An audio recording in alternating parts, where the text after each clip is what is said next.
Good evening everybody, I'm Pierre Roberge, the Daily Trader. It is October 17th and we are going to take a look at the VIX, Dow Jones, S&P500 and the Nasdaq.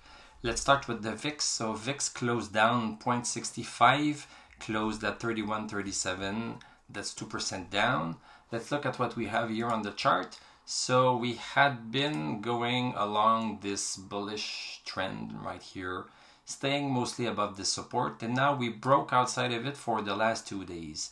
So this is good news. At least it's not continuing this upward movement.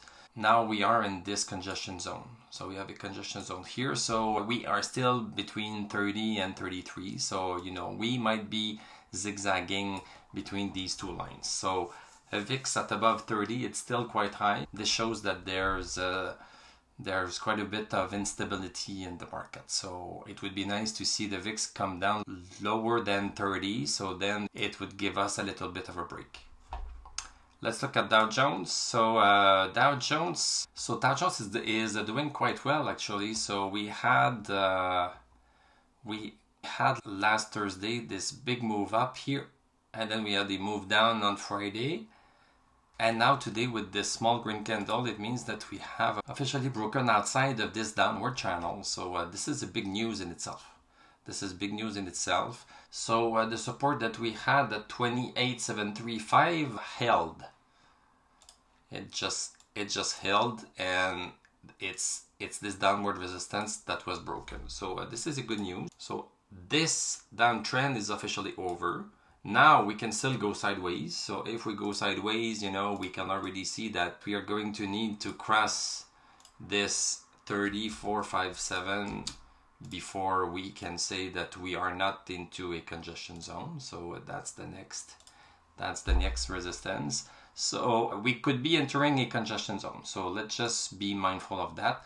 If we break 34.57, then we can start thinking that maybe we are going to go back to our big downward resistance that we have been following since December. Let's not go crazy yet, but at least, you know, we can say that there's some force in the move that we just had. So we have now stochastic over 60, and we also have RSI over 50, and we have a MACD crossover, and the MI is still green. We are starting to see that things might be changing. So 30,457 is really the number that we need to take a look at. Looking at SPX, SPX is not looking as good, huh?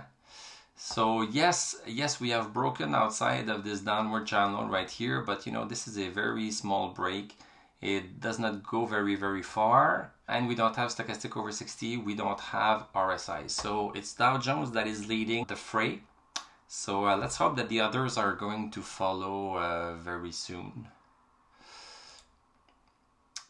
Let's look at Nasdaq. So Nasdaq Composite, it's just right smack on the resistance. We don't have stochastic, we don't have RSI. So Nasdaq is also like S&P, and Nasdaq 100 pretty much the same thing.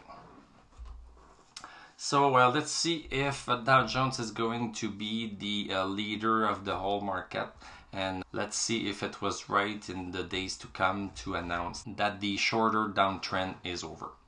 Thank you very much for watching. Thank you for liking, commenting, subscribing. If you like what I do, you can become a YouTube member. Click on my TradingView affiliate link. I'm going to wish you a great evening. We are going to talk tomorrow, and I'm going to tell you à la prochaine.